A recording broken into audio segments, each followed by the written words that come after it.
Hi friends, and welcome to today's DIY video about planters and pots. In the springtime, I usually get an extra few plants for my house that I keep the rest of the year, and then I also just do a bunch of more flowers. So today's DIYs are perfect if you're anything like me. In DIY number one, we are going to start with these Dollar Tree jars. They're just $1.25, so you're going to need two of those. And I couldn't get the stickers off, so I used some Dollar Tree glue away and sprayed those on, left them for about a minute or two, and then the stickers were much easier to get off. If there is any additional residue, it just comes off with a little paper towel. I just rubbed it on and it came off perfectly. And then once you let that dry a little bit so that the glue away isn't there for this glue round, then I just added the E6000. This one's actually my bead one, but it works just the same. And then added a little bit of hot glue. And the reason I do a little bit of both to the bottom is so that I can have the hot glue, which will immediately hold it, and then the E6000 will hold it for long term. So then I have those and I let those dry. I did let these dry for a full day, and then I went through and painted this with a white chalk paint from Waverly, and this just needed 2 coats because the chalk paint is pretty thick. And so I just painted that once and then went over again, making sure that I got all the grooves for these two beautiful jars.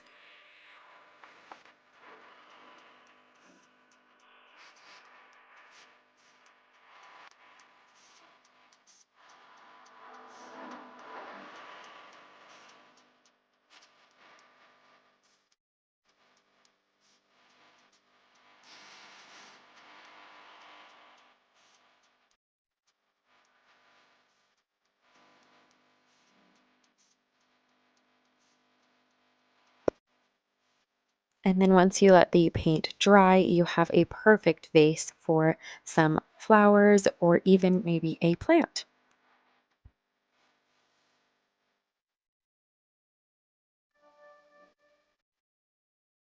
And for DIY number two, there was a little bit of a sneak peek on the last little video, but this is going to be the tumbling blocks from Dollar Tree. And I'm just going to separate these from the painted ones and the non-painted wood pieces. And that way I can just use the non-painted wood pieces or stained or just the lighter brown colors. And once I've got all of those separated, I am then just going to kind of make a circle with the blocks and then hot glue the second row to the bottom row. And I'm just kind of doing this based on the little edges. I'm just going to put some hot glue on the edges and then stick the next piece on top.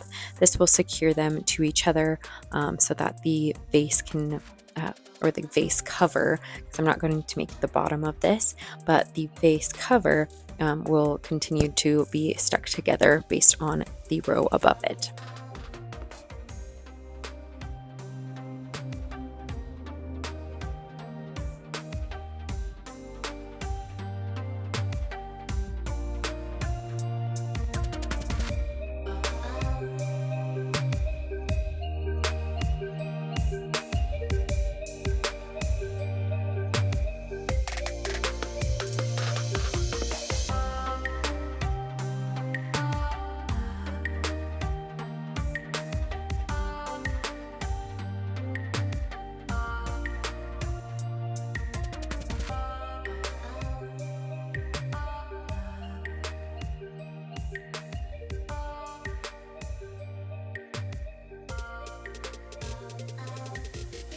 Now, I totally could have added pieces to the bottom or the top section to make this more of a pot, and by doing just like an X shape, but I liked the idea of this just being like a cover for my nursery pot, so that is how I did it. But you could definitely add pieces to the bottom either in like an X or a T shape to make it a more of a pot. And for DIY number 3, This one is super cool. I loved the idea of it when I saw this little wire basket at Dollar Tree, and because I knew that they had this rope too, and I thought, I wonder if that rope is small enough to fit through these wire holes. And it turns out it was the perfect size. So I took this wire basket and I'm just kind of right here pushing it out a little bit more so that the wire is a little bit thicker out and the basket is more of a rounded shape versus a like up and down shape. So I kind of just rounded it out, and then I am taking this rope that I got. I bought 5, but I really only needed 4. And I am just going to insert the rope into these little holes, skipping every 2 holes. That way it can have like a little bit of space in between, and the rope, you can really see the rope. And then I'm just inserting into the hole right next to where I just left it, and then skipping 2 again and pushing right back through the opposite direction. And I just continue doing that for the entire thing.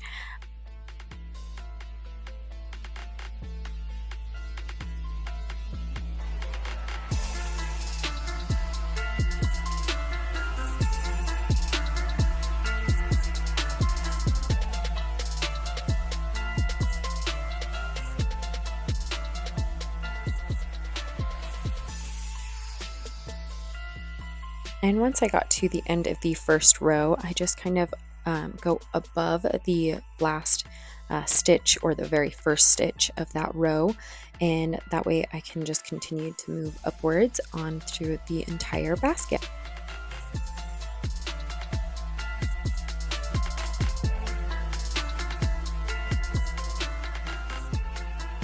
Once the rope was finished off, I then just glued the piece down so that it was secure. And for the next piece, you can either do a little knot to secure it, or like I did as well, you can hot glue that piece down and then continue with your next rope piece.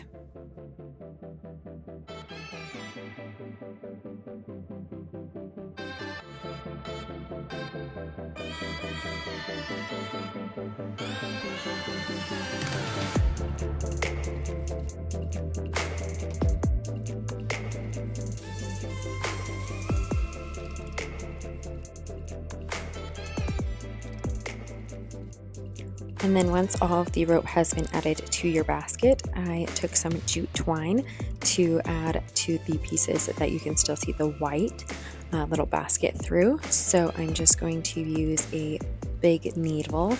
Usually this is like the yarn needle, but it works perfectly fine for this as well.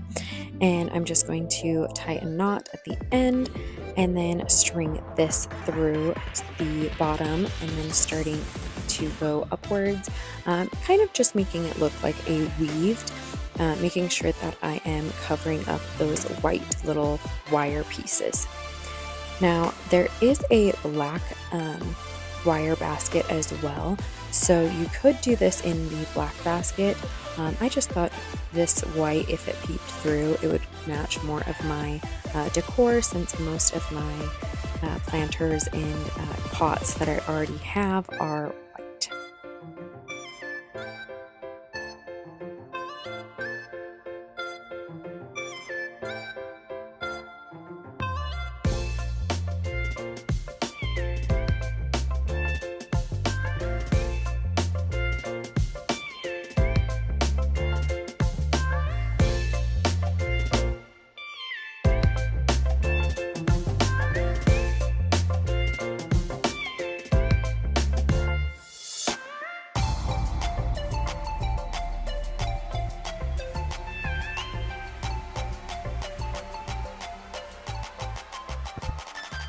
Once all of the jute twine has been added through, I then just go ahead and take the remaining rope that I have and go ahead and add little loops throughout the very top for one row, and then I go through and add the rope around again, inserting into those little loops that I just did, going to the back direction. So hopefully you can see this a little bit more, but I made the loop in the first row, and then the second row, it kind of goes over and under that first loop, so that it kind of gives like a little curved edge throughout the entire top section of this pot.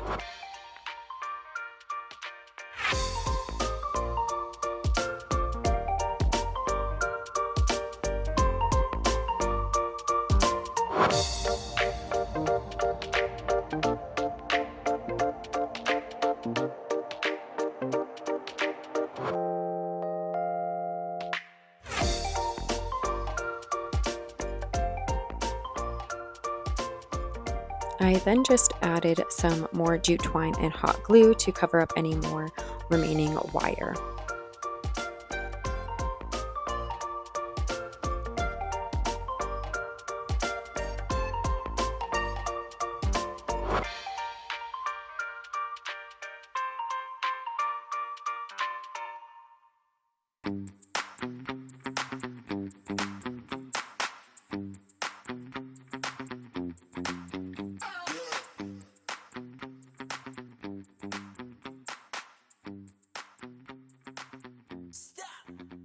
And for DIY number 4, this pot probably should only cost you about $4.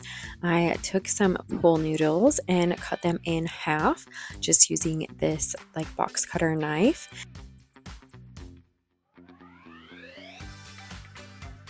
I then also took a hamper and also cut the very top of that off as well, just using the same knife. And then once that is all taken off and it looks pretty good and clean, I kind of cleaned it up a little bit with some scissors, but once it is all clean, I then took the pool noodles, the half pool noodles, and I cut down to the size of the hamper, starting with the bottom one. And this is where it got a little difficult, is I tried to glue these together, but I was not having any luck. I tried a couple different glues and nothing was working really well. But if you have an idea, let me know in the comments below of what glue would work. But for this, I just used some tape on the back, and that's just going to have to be the back side of this vase planter box. But for this one, I did end up making it a little bit big, so I did another one for the very bottom, and then I'm just going to continue with that, doing one more pool noodle so that it can be four halves of the pool noodles going up, so 2 in total. And once I've got all of those added and taped together, I can then just stack them on top of each other and push the hamper into place. And they kind of just stay like that. You could use a little bit of glue or some more tape to really secure them together. But then I just used some of the Waverly chalk paint. And I do think that I should have done lighter layers like I am showing you right here. But I did want them to really like stick together and kind of give like a really more of like a porcelain or I can't remember what the word is, but one of those like looks that I've seen pots already have. So I wanted to lay this on really thick to kind of make the pool noodles in together really stick together. And in doing so, it really cracked the paint when it was drying, so I definitely don't recommend doing as thick of layers like I did, and maybe start out with just really small layers and you'll just have to double up on these. I did end up doubling up just once more because of the cracking, which didn't quite help, but I think if you did some lighter layers or maybe just didn't do the chalk paint, it would still come out absolutely gorgeous. And right here I am showing you why I did that thicker material, because I didn't use any glue to combine these together. I wanted that glue to kind of adhere them together, so that's why I used that really thick piece and just kind of really placed it into each other. But this is how it turned out once it was all done and dried. And I do think it looks really pretty, especially from a distance when you cannot see any of the cracks. Okay, and for DIY number 5, this one is really easy and very cost efficient because this is from Amazon packaging. It's just like the craft paper that comes in them. So I've saved up a few of the boxes and I am just using little pieces and basically making them all the same size and then scrunching them up and twisting them around so that I can braid 3 pieces together. Once I've got these braided together and all beautiful looking, I then just hot glue them to one of the vases or pots from Dollar Tree. They currently have tons of pots right now because of the spring season. So I just picked up this one and I just hot glue the craft paper, the braided craft paper in rounds, just continuing up to kind of give it this braided look.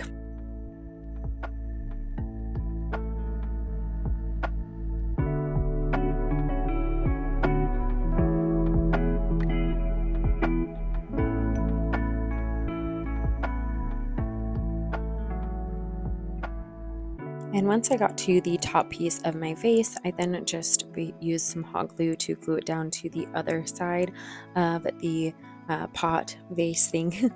And then for the very top row, because I am using a very small pot, I just hot glue this to starting off with on the pot itself, and then I am just going to hot glue onto the layer below, just the craft layer below, and it worked out just fine to just do that.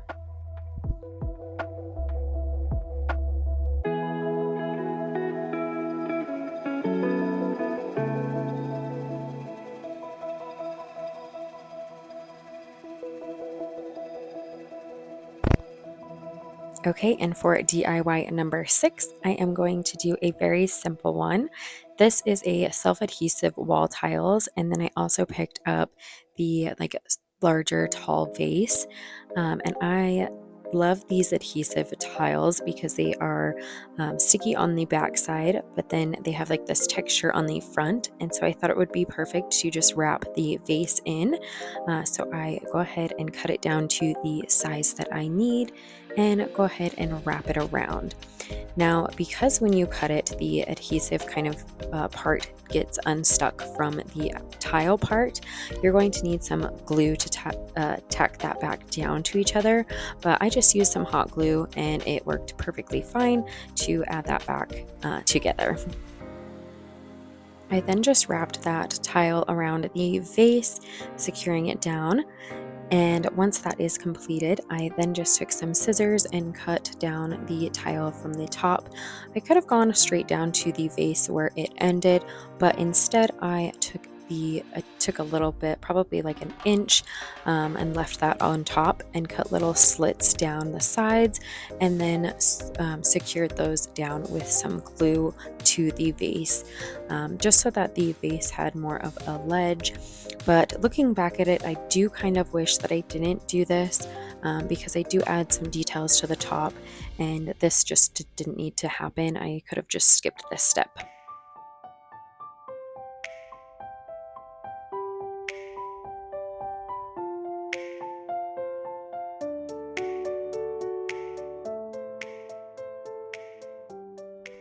So like I previously mentioned, I did add some little details to the tops and bottom of this vase, and the detail is just these little round wood pieces. I'm not exactly sure, I can't remember where I picked them up, but I just have some on hand, so I did these all the way around the vase top and bottom.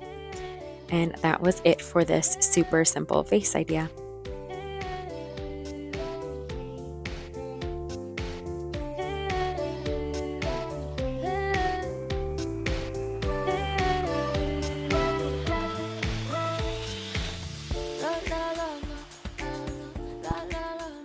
And moving right along to DIY number 7. This one is going to be made out of a t-shirt. We're going to make some t-shirt yarn and turn it into a basket. So we're first going to start by making the yarn by cutting off down from where the sleeves meet. Starting with that hem, we're going to cut a straight line down. And then we're also going to cut a straight line from where the hem starts. The reason I'm cutting off the hem is just because this hem is a curved hem, so I don't want that added. And then I am just going to do 2-inch sections, just straight lines, but not cutting off all the way. We're going to leave about an inch or two on one side where the seam meets each other. We're just going to cut down strips from that, leaving, like I said, about a 1 to 2-inch section.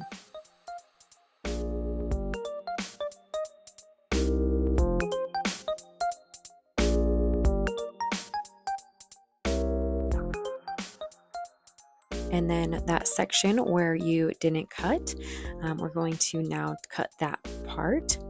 And we're basically just going to lay it flat and then cut these pieces at a diagonal. Starting with the very bottom one, we're going to cut that diagonal up to the part where it is split, and then just continuing that way so that this long piece will become one rope. So just the diagonal from one cut section to the next cut section, and the tops and bottoms are going to be by themselves. And then you can pull this fabric so that it becomes like nice and stretchy and becomes more of that yarn length. And then you can do the same with the sleeve. So I just cut this sleeve off, including the hem as well.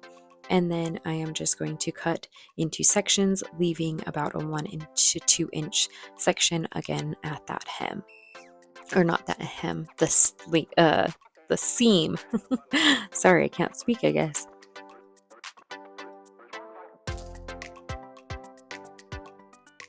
And then you're just going to do the same that we did previously with the diagonal split. This time I'm using scissors just because I didn't think that it was big enough to use my rotary cutter without cutting the side behind it. So just take your scissors and cut one side to the other side. And then I used this yarn winder. I can go ahead and link it in this description for you, but I just used this to make my ball of yarn. Okay, now we're going to use that ball of yarn and make a yarn basket. So I'm first going to start with a magic circle, and I'm going to wrap the yarn around my fingers twice and just kind of overlapping each other. Then I'm going to insert my hook in through the first yarn and go on top of the second yarn and pull through. And now that I've got the loop on the hook, I'm then just going to make a chain with it by going back over that second wrap that I had made and inserting my hook and pulling through just to make a chain. I am now going to make 6 double crochets into the magic circle. So I yarn over and pull through the magic circle, and then yarn over and pull through both. And I do that 6 times. Once all 6 are done, I then just slip stitched the first and last piece together to connect that first row. And then what's cool about the magic circle is that you can pull it tight using that little leftover string from the original, and so that way there's no like huge gap when you first do it. So I just pulled that through. Now for row 2, I'm just going to chain 2, and then I am going to increase each stitch moving forward. So I'm going to do 2 double crochets into each stitch.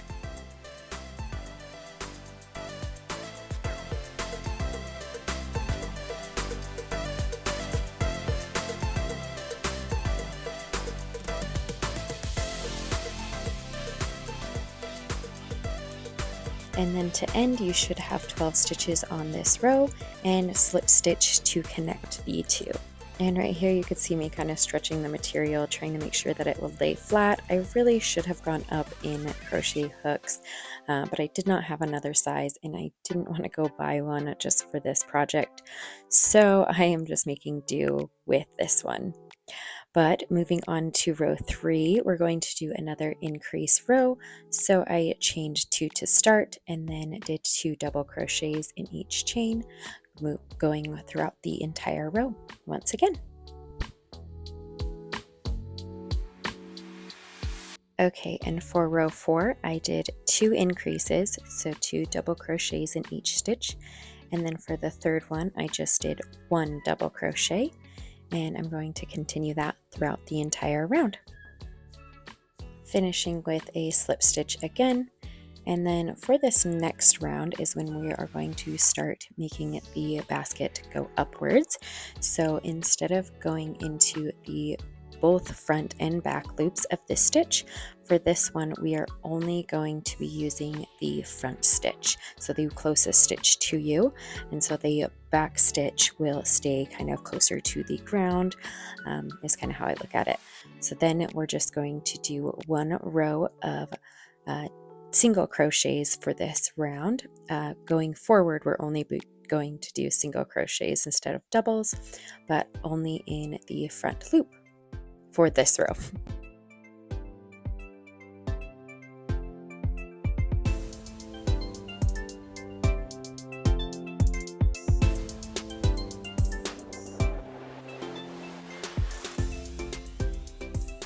Once we have finished that row, I'm going to do a slip stitch again, but this time I'm going to be doing both into the front and back loop.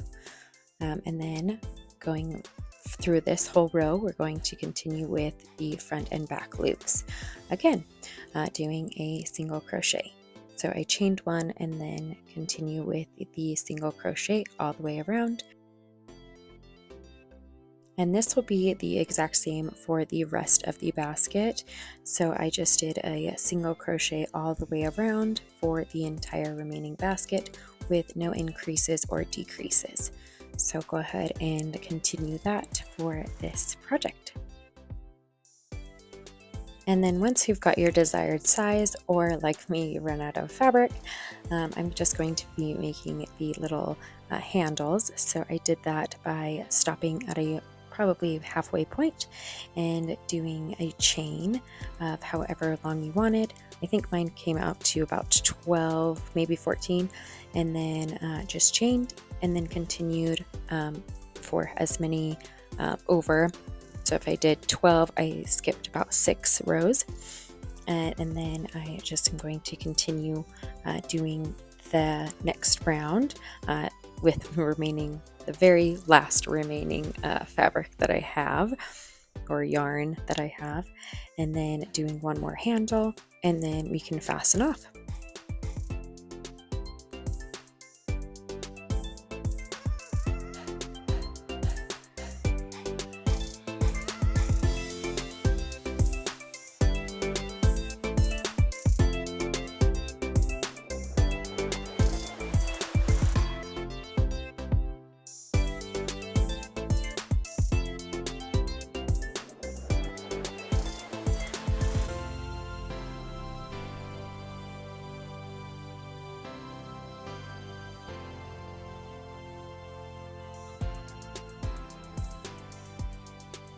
As you can see, this basket is incredibly stretchy, so because I used like a stretchy t-shirt, so I do slightly wish that I didn't use a stretchy and I just used like a plain t-shirt, but I think all t-shirts have a little bit of stretch to them, especially when you go on the bias, but I think it still turned out really cute and kind of holds whichever plant I want, so that's pretty good.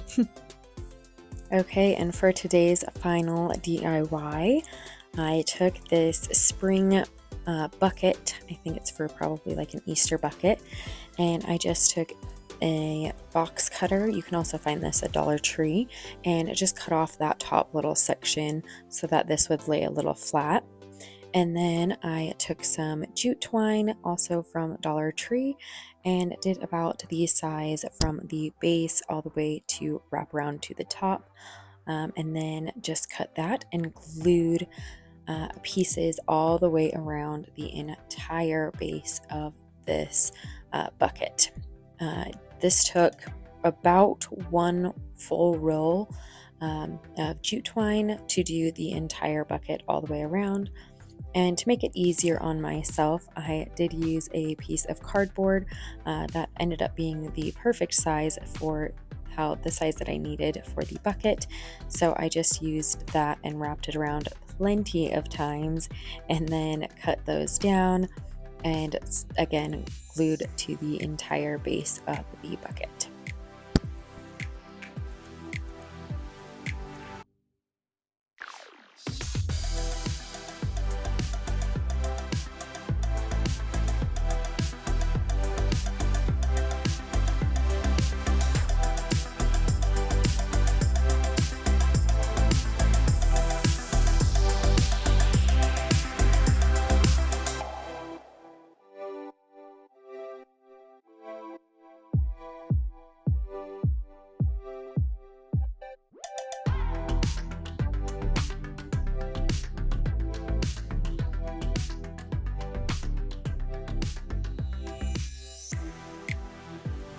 Once all of those were glued down, I am then taking another piece of jute twine. This one wrapped around the entire bucket length or width-wise twice, so that I can weave in and out of the other pieces. So I just glued this piece down the opposite direction and then took sections of about 8 pieces, and I'm going to weave in and out. Now I did not want to count 8 pieces out for each individual weave, so I thought it would be smart to have like a little bit of elastic, or in this case I used a little piece of wire since I just had it sitting there. And so I just used wire to separate each little piece into 8-piece sections so that I can use that to weave both in and out of this a little easier. Hopefully that makes a little bit of sense as to why I use the wire. You definitely don't have to. I just thought it would make it a little easier to do it that way. And then I am just going to weave in and out and glue down a piece of the bottom piece every few pieces, just so that it can really stay and be secure and doesn't like move all the way down when I'm trying to weave like the opposite end.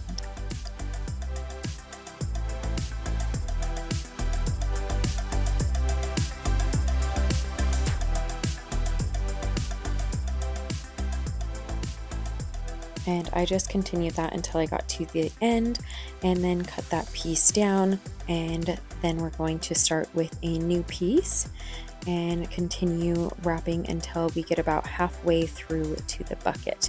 Just continuing weaving, gluing every little piece section down. This took me probably, I want to say, an hour to do. I had a movie going and I didn't quite finish the movie, and it was like an hour and a half movie. So I would say it probably took me about an hour. So it does take quite a bit of time to weave in and out, but not as much as you would probably expect. I was watching a rom-com while I was doing this, but I also would love some recommendations for new ones or old ones. I love the classics as well. And if you got any ideas or suggestions for new movies I could be watching while I'm crafting, please comment them below. Okay, so then moving right along, once I've got that halfway done weaving, I'm just going to take those extra pieces, take off the little wire, and glue them to the very top, and kind of like the inside of the bucket, not just the top. And then continue that throughout the entire bucket again, making sure each piece is kind of straightened and then glued down.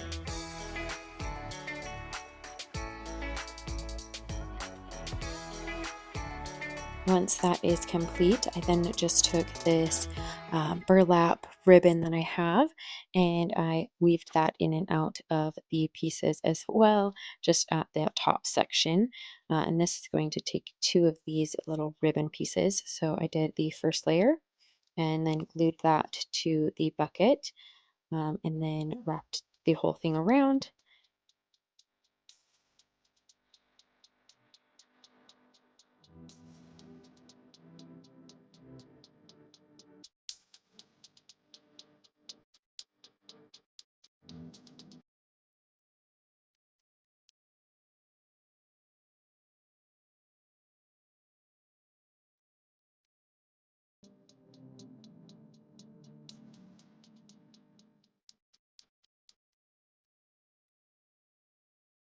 And then for that second piece of burlap, I just did about halfway down and glued that.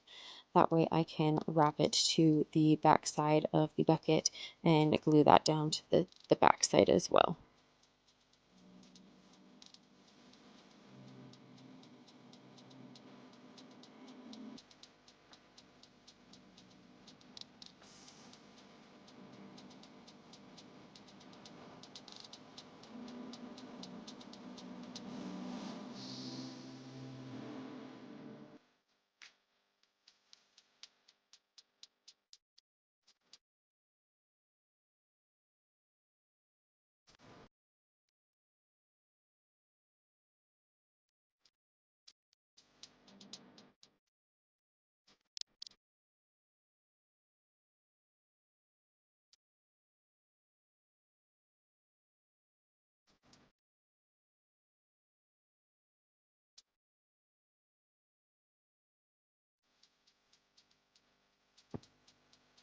I then just added some lace detail. It's kind of got this like scalloped edge. It's kind of hearty, and I just glued that down to the burlap.